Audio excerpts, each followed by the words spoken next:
Okay, I'm just going to go over a couple of pros and cons I've noticed with my Elite Force 1911 Tactical. Definitely some pros, like the 14mm counterclockwise threaded barrel tip in blaze orange, because we live in America and we have to. The internals are extremely robust. That's good. And for charging, you can see, also known as leading, there's these grooves in the front and in the back. I would normally use the back ones. I like, all this grip safety, and everything is nice. It definitely shoots crispy. It's really crisp. It'll let you know it's there. With the, let me find it, the regular mag. I a lot of times use the extended mag, which you can see is definitely a lot bigger. Just that extra, like 2 inches, just lowers the center of gravity of this pistol so much. Just enough where it doesn't kick at all. So you can really stay on target. This one doesn't kick that much, just it kicks enough to throw you off target if you're not ready for it. So I just like to be able to, if I haven't been taking earlier shots, so I'd be able to grab my pistol and shoot. I would definitely pick the extended 27 shot, because one, more shots, I can continue shooting downrange for a while, unlike this one. And then I can, like I said, lower the center of gravity so it doesn't kick. We did decide this is an aluminum base and some other metal upper. I can't remember. Just definitely some training that goes into shooting this. When you pull it out, a lot of times you'll accidentally switch on that safety. There's no mag in it either. No mag. No anything in it. You can't really see anyway. Just when you pull it out of your holster, sometimes you'll accidentally click the safety on when it's loaded. And the easiest thing to do is when you grab it, just go ahead and put your thumb over that so that it doesn't go. Just don't put it too tight where it rubs against the slide. Don't put it too far away, which when it kicks, your finger slips off and you activate it. Thinking about getting better grips that fit my hands a little bit better, but definitely like this. It's a pretty accurate gun. Now, I did find some cons, which is really just, like I said, it can kick a little bit, which isn't a big deal. I like to know that it's there. And the hop up. The hop up is very good, except when you're mag dumping really fast. I've only had this happen to me once or twice.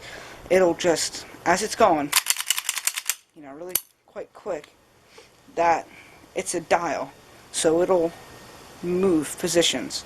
Because I was shooting, it was straight. Next thing I know, it's going straight up into the sky. So, yeah, next I'll do the teardown.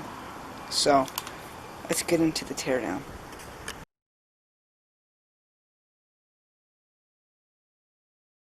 I'm going to get into the teardown here. So, in order to adjust the hop up and to, do maintenance, like lubing the metal on metal contact points, all you do is you line up that small, you can see there's a slide catch right here, and then there's where the slide catch clicks in, then there's a smaller one right in front of it.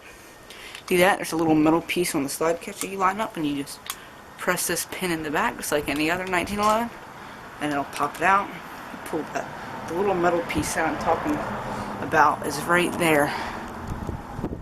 Right there. So then you take that out, and then you go ahead and don't let this go because it'll shoot forward, so you just, and then you have your two pieces. You have the upper and the lower. Now, right here, you can't really see, in here is the hop up. And that was perfectly centered, and I can see it's farther to the back. That little dot right there, it's not a dot, that's what limits it.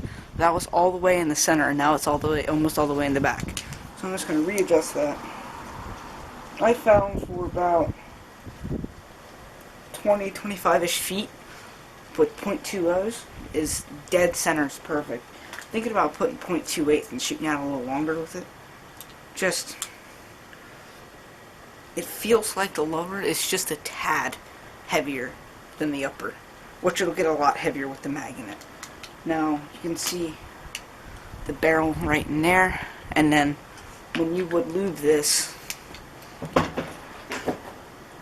you would lube, it's my target falling, this right here and right here. Those will interact with each other, and also a little bit on these crevices right here. And you'll, some people like to put a bit of lube right there so the hammer will slide easier. I've done that before, but, it works, definitely.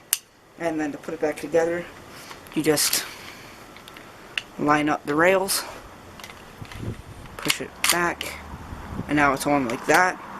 I find it's easy to put this just barely in where it goes into the aluminum lower, and then back it up to where this arch starts right there at the beginning of that box.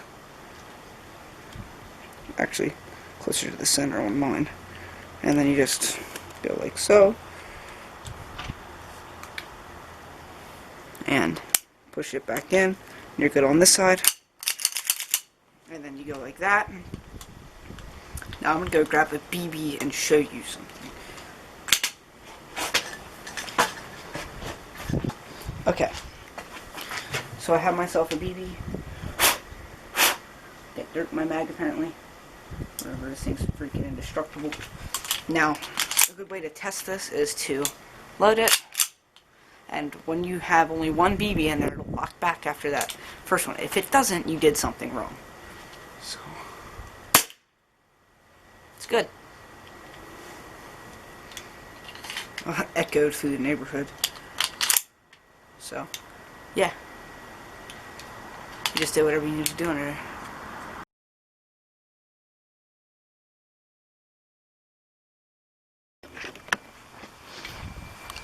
Okay, so down there I have a box and a regular target. And in here I have 5 BBs in my extended and a full regular sized mag.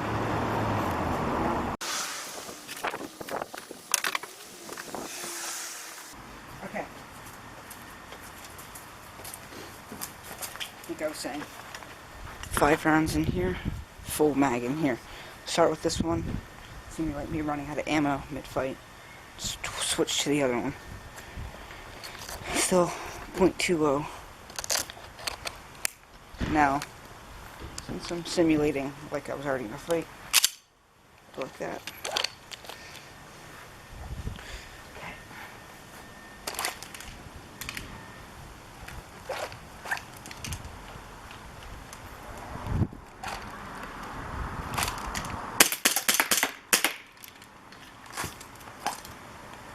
Oh, that's so bad.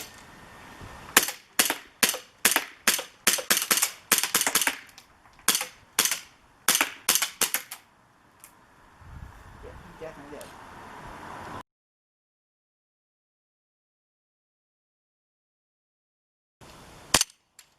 Wow. Oh, I hit one. I definitely hit one. Yeah, CO2's out.